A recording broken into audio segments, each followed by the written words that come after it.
2 ans de prison ferme pour Saïd Bouteflika, une baisse de la production énergétique en Algérie, donc un gros sujet, le G20 qui s'engage pour aider l'Afghanistan, et on va parler aussi des terriens qui subissent les effets du changement climatique. Donc pour la majorité d'entre eux, soit 85% des habitants de la Terre subissent les effets. C'est ce qu'on va voir dans cette vidéo. Bonjour, et si vous découvrez la chaîne, bienvenue à vous. Alors ici on résume l'actu algérienne mais aussi du monde en quelques minutes. Donc si le format vous plaît, donc soit maintenant soit en fin de vidéo, n'hésitez pas à vous abonner pour nous soutenir et recevoir une petite notification quand on sort une vidéo. Allez, on commence sans plus tarder. L'ascendance est tombée pour Saïd Bouteflika. Alors que le procureur avait requis 7 ans de prison ferme, le juge a délibéré et l'a condamné à 2 ans de prison ferme avec une amende de 100 000 dinars. Il était poursuivi avec l'ex-ministre de la Justice Tayeb Louh qui a quant à lui été condamné à 7 ans de prison ferme. Donc voilà, ça y est, ça c'est officiel. Donc hier on avait fait une petite erreur, on avait dit qu'il était condamné, non. C'était le procureur qui demandait ça. Et là, il est donc bien et bien condamné à 2 ans de prison. On passe maintenant au sujet suivant, un sujet assez important et assez gros, vous allez le voir.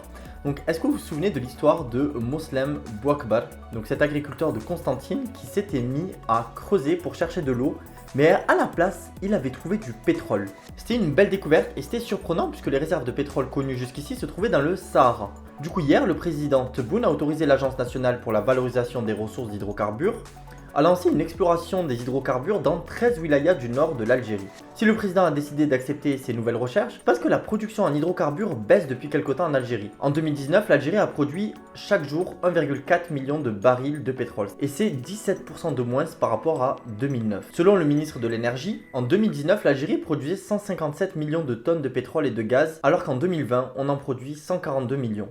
Du coup, le pays exporte beaucoup moins d'hydrocarbures. En 2020, l'Algérie a exporté pour 20 milliards de dollars d'hydrocarbures et c'est moins 11% d'exportation par rapport à 2019. Mais pire encore, la valeur même de ces hydrocarbures a baissé de 40%. Donc en gros, pour résumer, l'Algérie a moins exporté, mais surtout, elle a exporté moins cher. Donc c'est comme si vous vendiez, par exemple, vous vendiez des tomates et vous vendez moins de tomates et que chaque tomate en plus se vend moins cher. Donc c'est une double peine, on va dire. Si les revenus d'exportation ont autant diminué, c'est d'abord parce que le prix du pétrole et du gaz a été impacté par la pandémie du Covid, mais aussi parce que l'Algérie en produit moins.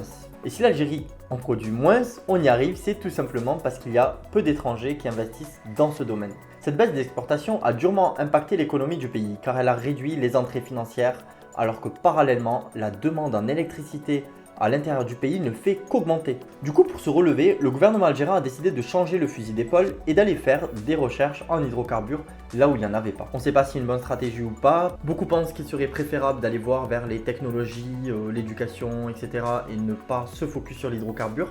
Mais là, en tout cas, Tebboune a voulu donc aller faire plus de recherches dans les hydrocarbures. Par contre, ce n'est pas la seule solution que le gouvernement propose. La nouvelle ambition du pays et aussi d'entrer dans la production et la distribution d'hydrogène à partir d'énergie solaire. L'Algérie a créé un ministère de la transition énergétique afin d'explorer cette opportunité et a placé Shams Eddine Chitour à sa tête. L'objectif est qu'en 2030, l'hydrogène soit ajouté dans le mix énergétique. Laurent Horvat, donc géoéconomiste de l'énergie, explique que le contexte actuel offre une lueur d'espoir à l'Algérie. Car en fait, dans les 5 années à venir, le prix du pétrole et du gaz devrait se maintenir à des prix élevés. Le pays pourra donc utiliser la plus-value pour assurer son avenir et donc sa transition énergétique. Par contre, au-delà de ces 5 années, rien n'est garanti. Donc peut-être c'est le moment de profiter de ces 5 années pour effectuer la transition énergétique. D'autant que ce projet d'énergie à hydrogène est une belle opportunité pour les jeunes demandeurs d'emploi en Algérie. Donc voilà, c'est tout sur le sujet de l'énergie, c'était un gros sujet, mais voilà, on voulait faire un peu le point sur ce qui se faisait en ce moment. Et maintenant, on passe directement au sujet suivant, c'est le G20 qui s'engage à aider l'Afghanistan. En fait, lors d'un sommet organisé en urgence mardi, les 20 pays les plus riches du monde se sont dit déterminés à lutter contre la crise humanitaire en Afghanistan. Mais bon, ça ne veut toujours pas dire que le pouvoir des talibans soit reconnu par la communauté internationale. Selon Mario Draghi, le président donc du conseil italien qui accueille ce sommet, il sera difficile d'aider le peuple afghan sans impliquer les talibans au processus. Mais cela ne veut pas dire les reconnaître. En fait, l'aide internationale sera en grande majorité d'ailleurs chapeautée par les Nations Unies. L'Union européenne a notamment promis de fournir 1 milliard d'euros. Quant aux États-Unis, le journal américain The New York Times nous informe qu'il préfère être prudent et propose plutôt au G20 de concentrer ses efforts sur la lutte contre le terrorisme et le transfert en toute sécurité des demandeurs d'asile et des ressortissants étrangers qui se trouvent actuellement en Afghanistan. Donc les États-Unis veulent d'abord prioriser donc ces demandeurs avant d'aider les talibans, ce qui montrerait en fait si tout se passe bien que comme s'ils méritaient l'aide en quelque sorte.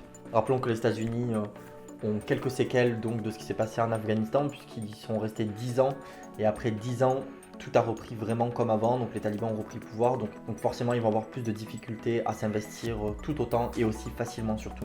Et on passe maintenant directement au dernier sujet de cette vidéo. On va parler de Max Callaghan et 18 autres scientifiques qui ont analysé plus de 100 000 études d'impact climatique.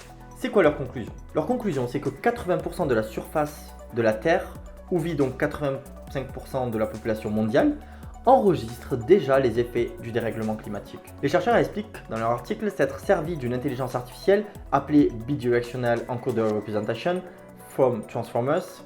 Voilà, j'ai fait mon maximum au niveau de l'accent, ou simplement on peut l'appeler BERT si on n'a pas envie de mettre autant dans l'accent. Et donc cette intelligence artificielle, BERT, c'est ce qui a permis d'identifier et d'analyser 102 000 publications qui documentaient un large éventail des effets observés et qui a permis de réaliser une carte complète des preuves cumulées. L'un des co-auteurs de l'étude, Tom Knudson, a ajouté à CNN que si la méthodologie employée avait pris en compte les conséquences, comme la hausse du niveau de la mer par exemple, le résultat aurait peut-être été encore 85% supérieur.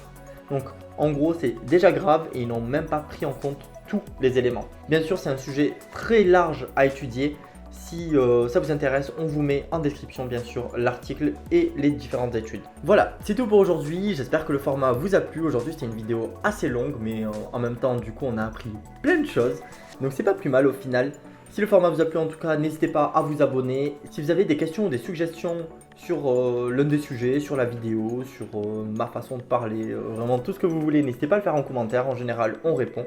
Et en plus de ça, ça nous aide au niveau de l'algorithme YouTube. Donc c'est tout pour aujourd'hui et je vous dis au revoir et à demain. Ciao!